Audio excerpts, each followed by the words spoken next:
Hey, welcome back everybody to the College Football Eliminator Series where we take a hard look at the national college landscape to see who still has a realistic shot to make the college football playoff or who is still on the outside looking in or was outright eliminated as well. Plus, we're going to take a look at all of the CFP elimination games that are going to be had over the course of week number 4 because we only have 4 games that have must-win situations for both teams. So very excited to get into all of that. But before I do that, thank you guys so much for the support so far in the college football season. And I just want to keep it rolling, man. And for you to do that, you just need to do a couple of things for me. Hit that like button. It warms up my cold dead heart, as well as lets the YouTube algorithm know that, hey, this is a good video. You should have more college football fans watch this. And then on top of that, hit that subscribe button as well. We're at about like 150, 155 subscribers right now. Definitely want to pump those numbers up so you have a chance to be an OG. So, and of course, we always have those special Saturday streams that you definitely should check out as well. So, with that being said, let's go ahead. I am going to pull up the graphic for the new tier maker for the CFP Eliminator. So, let's go ahead and jump into it, shall we? We are starting to see our first power conference teams eliminated. And there's a couple of teams in here that I'm not surprised to see. UCLA. I didn't think UCLA was going to be a bowl team this year, even with the addition of Nico. But the loss, and really the blowout loss to New Mexico as well, really solidifies the belief and idea that they're barbecue chicken, so they're done. Virginia Tech also gets blown out by Old Dominion. They already have losses as well to Vanderbilt and South Carolina as well. So even if they do go out and win an ACC conference play, they're going to be a little bit vulnerable to the Sun Belt champion, as well as some of these other like G5 teams that are putting together pretty good resumes, particularly out in the American. So they're done. Biggest surprise in terms of teams being eliminated in week number 3 is Kansas State. I had such high expectations for Kansas State. I thought this was a team that could have made the CFP, and could have made the Big 12 championship game and gotten in as at large. But they lost to Iowa State, which that's completely fair, right? We figured Iowa State's a really good team. It was a close loss, fine. But then they struggled against North Dakota. They found a way to win that game, lose to Army, who was already eliminated weeks ago because they did have an FCS loss earlier this year. And then you combine all that with a loss to Arizona now. So you're looking at a team that has 2 Big 12 losses, 3 losses total. Kansas State is barbecue chicken. So that's going to be your first power conference teams that are going to be eliminated from CFP contention using our, our qualifying factors, right? So a few other teams that were eliminated that were not included in the the CFP elimination previews this past week. Central Michigan, they were blown out by Michigan by 60 points. They did also lose significantly to Pitt as well, so they're done. Kent State, we did talk about them, but man, the Golden Flashes almost had the upset of the weekend. 23.5 underdog going into kickoff, and they actually had a lead going into the 4th quarter. Buffalo finds a way to eke out a win, but you want to give Kent State some love, even though they are eliminated. UConn played Delaware, and Delaware won a thrilling overtime win, 44-41. UConn, because they're an independent, they no longer have a route to the CFP at this point. Combining that with a really tough loss to Syracuse, a game that UConn should have won. Really, we're potentially talking about a UConn team that's 3-0. That just a couple of bounces the other way. That's really what we're looking at, the difference between 3-0 UConn and 1-2 UConn. So tough break for the Huskies, but it is what it is, though. We do also have Nevada in here, the Wolfpack. They lost to Mid-Tennessee, and Mid-Tennessee was eliminated back in week number 1 because of a 20-point loss to Austin Peay. Really good FCS program, but Mid-Tennessee has been eliminated weeks ago, and so Nevada losing to them kind of put the nail in the coffin from that perspective.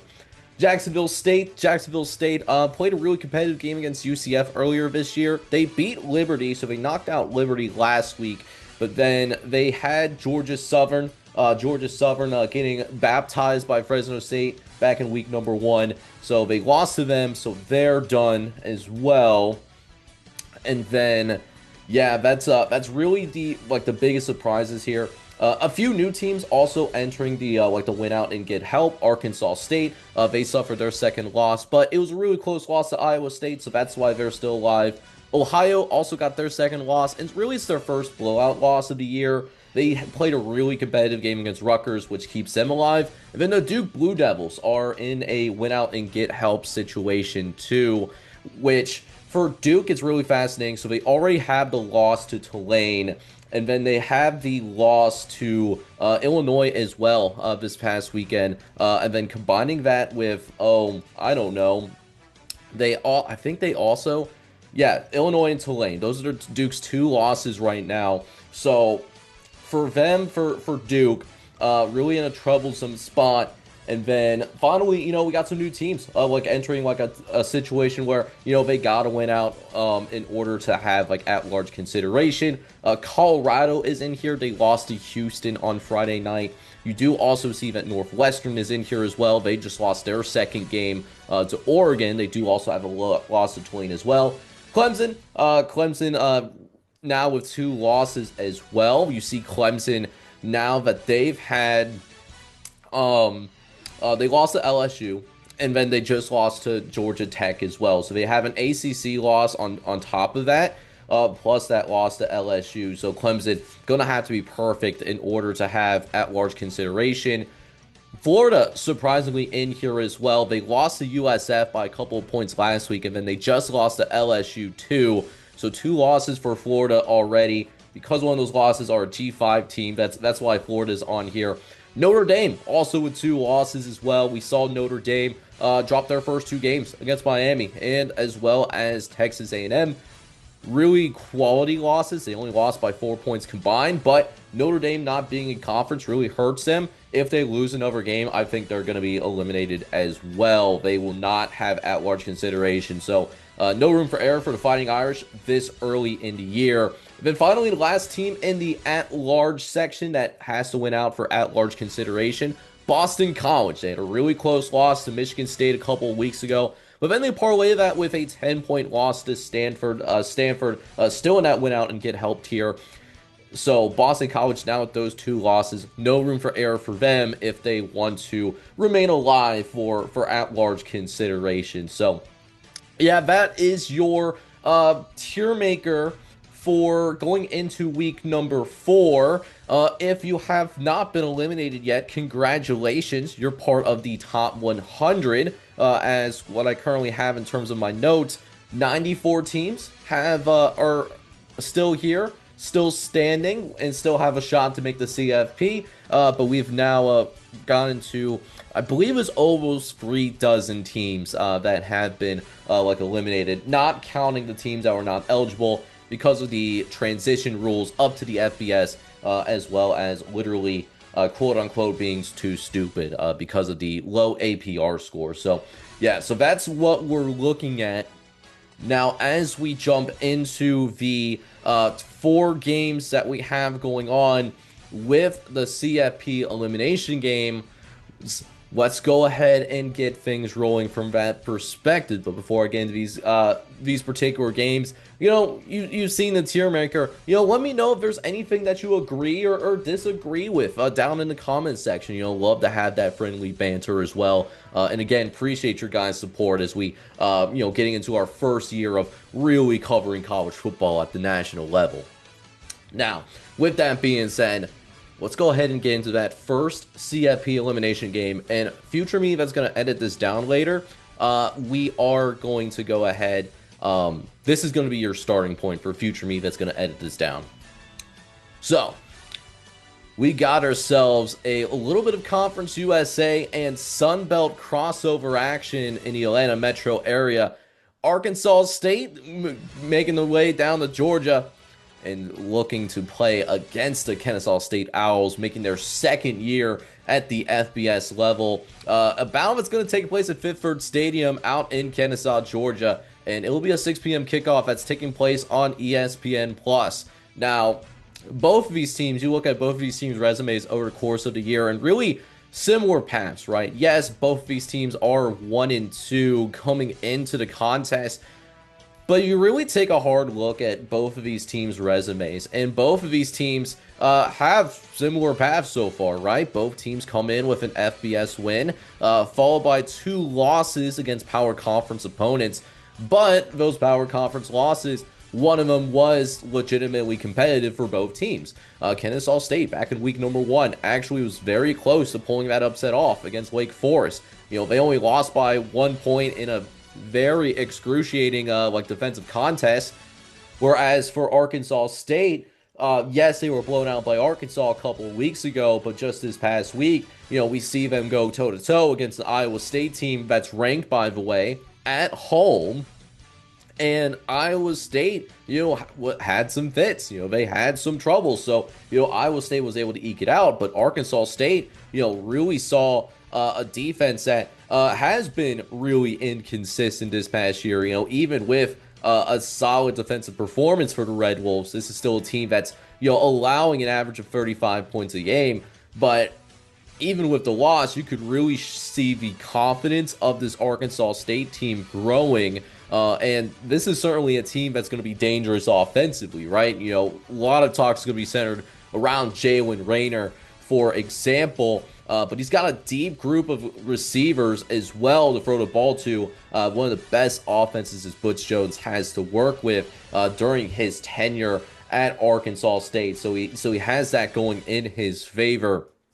Now, as for Kennesaw State, we saw them get blown out by Indiana this past week. So, you know, maybe not carrying that same confidence, but again, you know, carrying that same resume, per se, right? As Jerry Mack is, you know, he's trying to help this Kennesaw State team really find its footing at the FBS level. We saw them struggle sensationally in year number 1. But at the same time, you know, you can tell that, you know, this team is a little bit better coached than maybe last year, right? You know, because this defense, you know, returns like several of its starters, and Kennesaw State, not as many people talked about them because of how bad they were, but, you know, they were in that top 10 to top 15 in terms of returning production. So the offense has still struggled.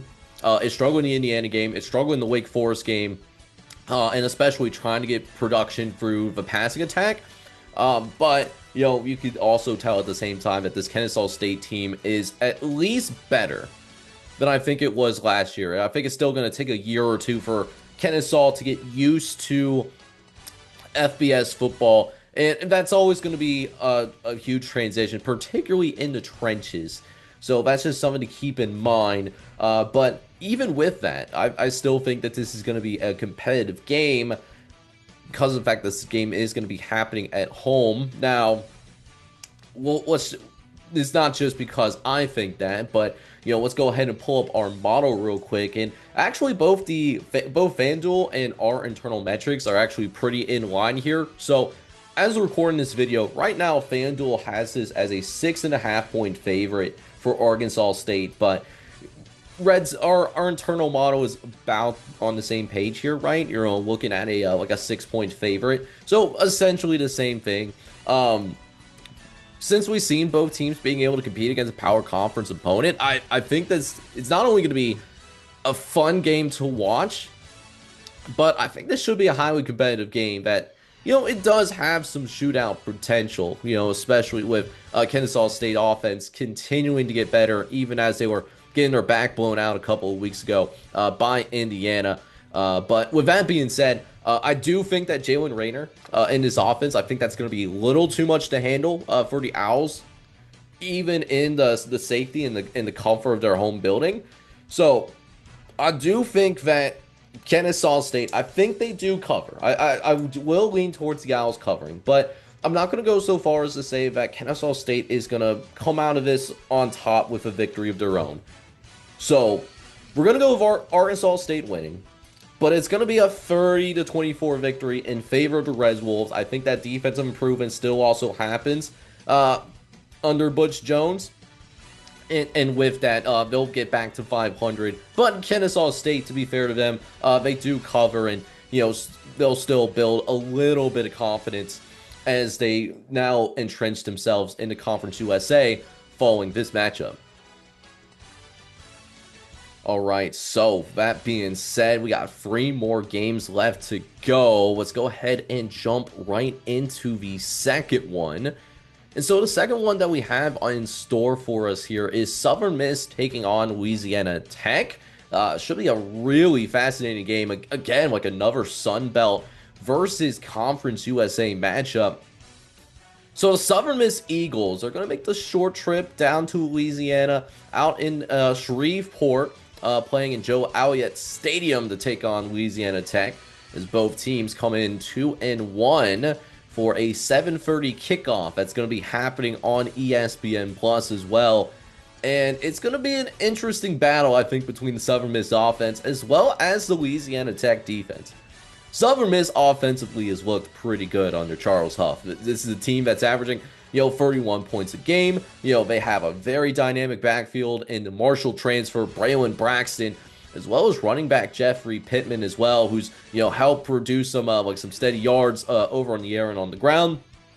But defensively, it's an inconsistent team, right? The inconsistency has shown. They have allowed, about 25 points a game.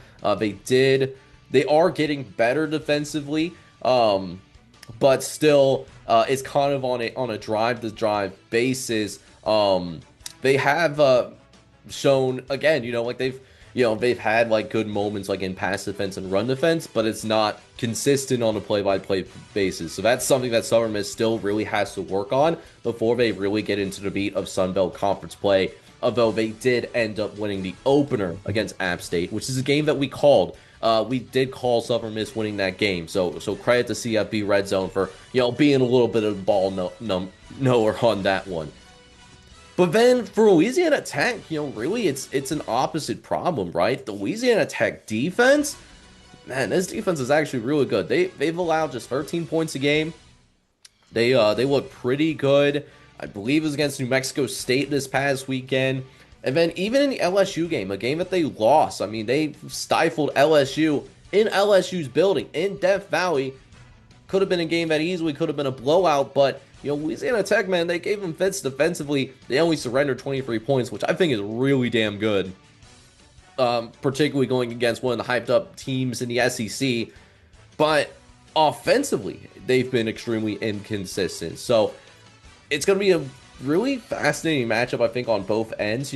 Seeing a matchup where an inconsistent defense is going to go up against an inconsistent offense, but then you also see a really good defense in Louisiana Tech go up against a really good offense in Southern Miss. So I'm really looking forward to this chess match from that perspective.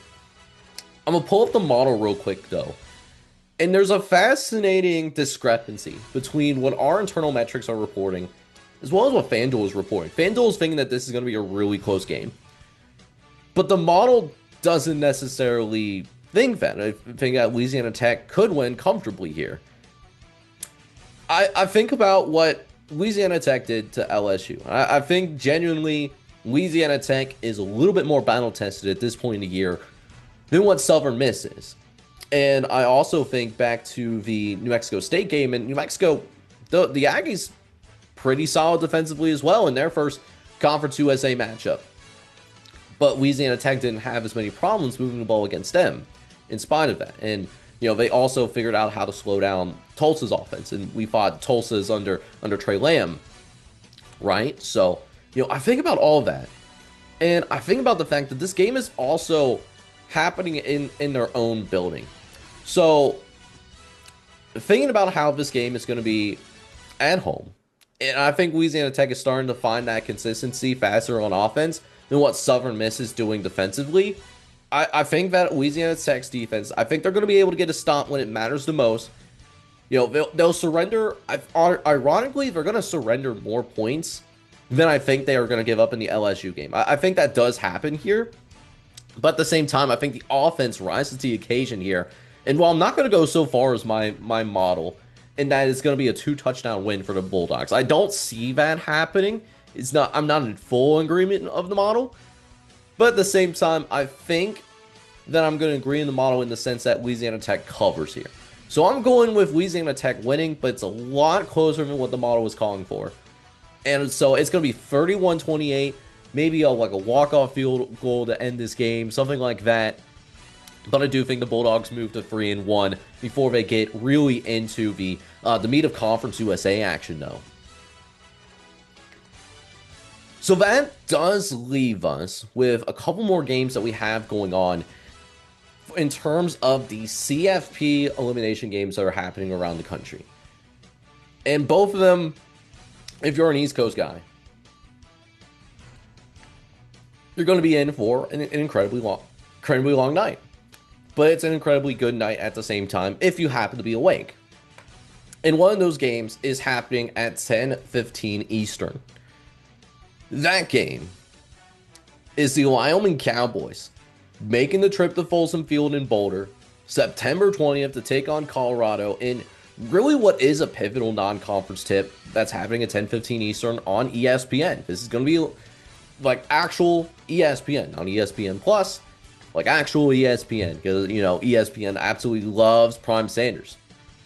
But the reason that this is a elimination game for Colorado in particular, Wyoming, it's no surprise. You know, you're a G5, you have very little room for error in terms of consideration, and you already have a loss to Utah. But you look at Colorado on the other side. They already lost to Georgia Tech, which is a really good team. They just got rings, and we'll talk about that poll later this week. But they've also lost to Houston. So you have a Big 12 conference loss, and you already have a non-conference loss as well.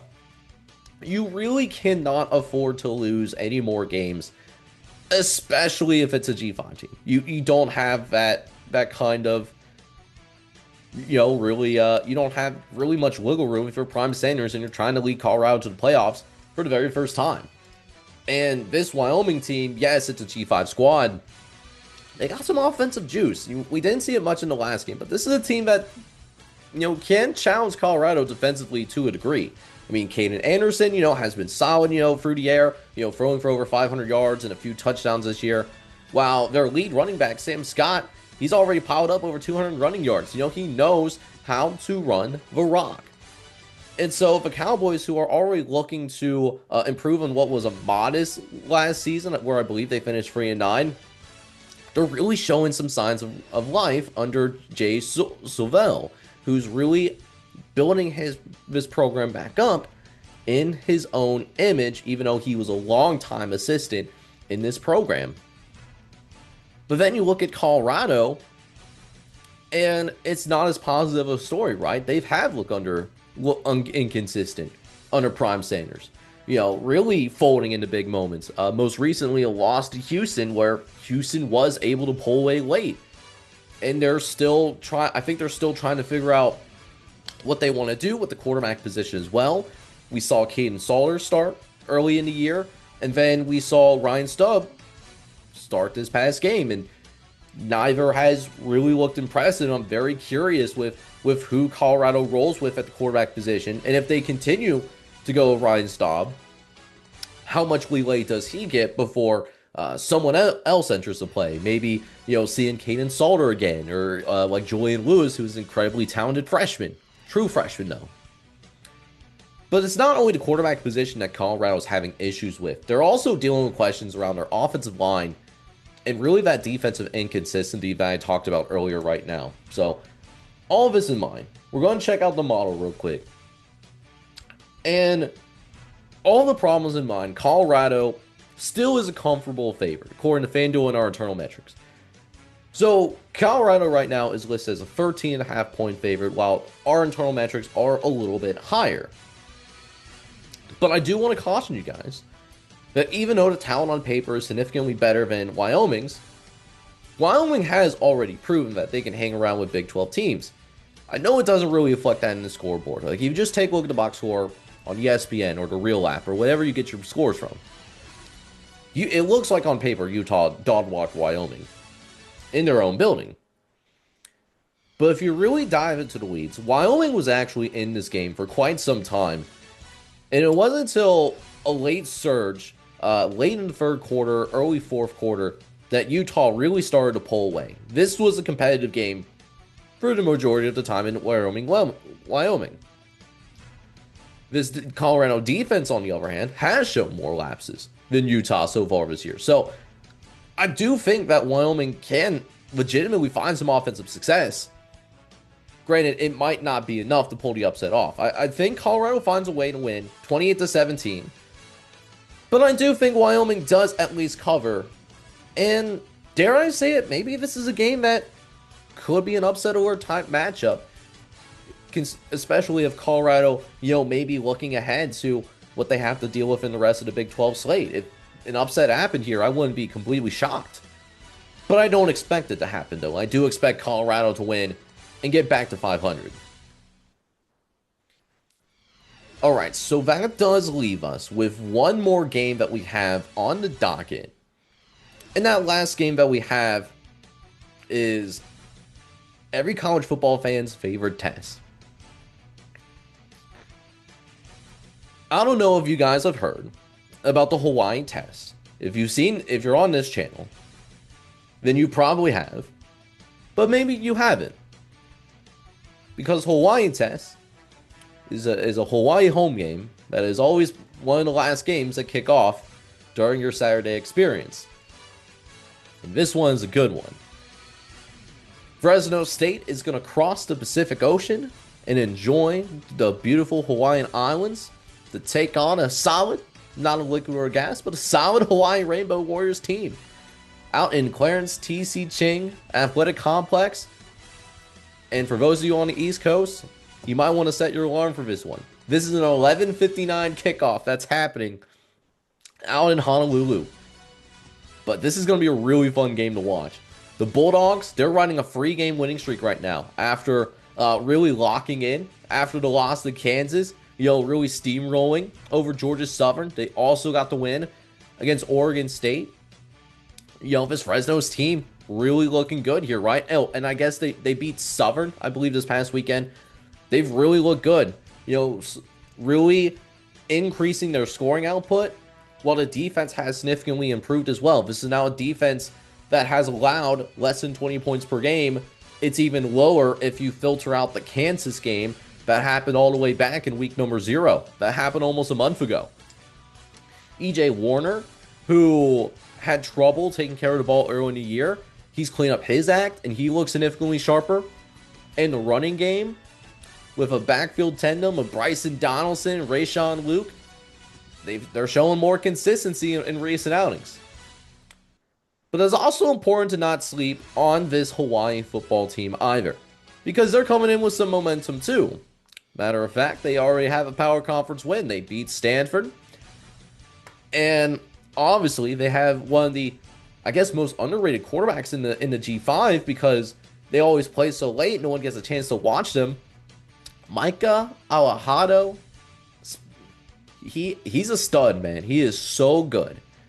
Now, Hawaii has shown some vulnerability during their 3-1 start. They had some defensive lapses, particularly in the Arizona game, which turned into an ugly experience, as well as turning the ball over. And that's particularly when facing teams with really able to attack you in multiple ways, like Arizona has. And I think Fresno State can do the same thing. Now, this could be a little bit chippy of a rivalry game, if I say so myself, because this has been a highly competitive series for Fresno State and Hawaii. Fresno State currently has the all-time series lead against the Rainbow Warriors. They're up 30-25 with a tie somehow thrown in there. But Hawaii does have some confidence against this Fresno State outfit. They beat them this time last year. So with all that in mind, one last time, let's check out the model. Let's see what the betting markets, and again, this is as we're recording this video, so these betting lines are subject to change. So the betting markets are telling us that this is going to be a really competitive game.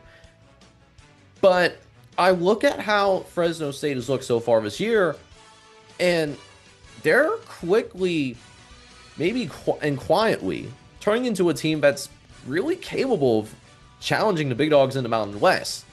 So UNLV, they've had some inconsistencies. Boise State, we've seen them be a little bit inconsistent in the games that they played in as well. So that's why our model is a lot higher in Fresno State than the betting markets right now. It's not even that Hawaii hasn't isn't even a team that can be walked over on easily. I think they've been a very solid team at home. That being said, though, I think the Warriors are going to have a tough time dealing with an offense that really has been firing on cylinders right now.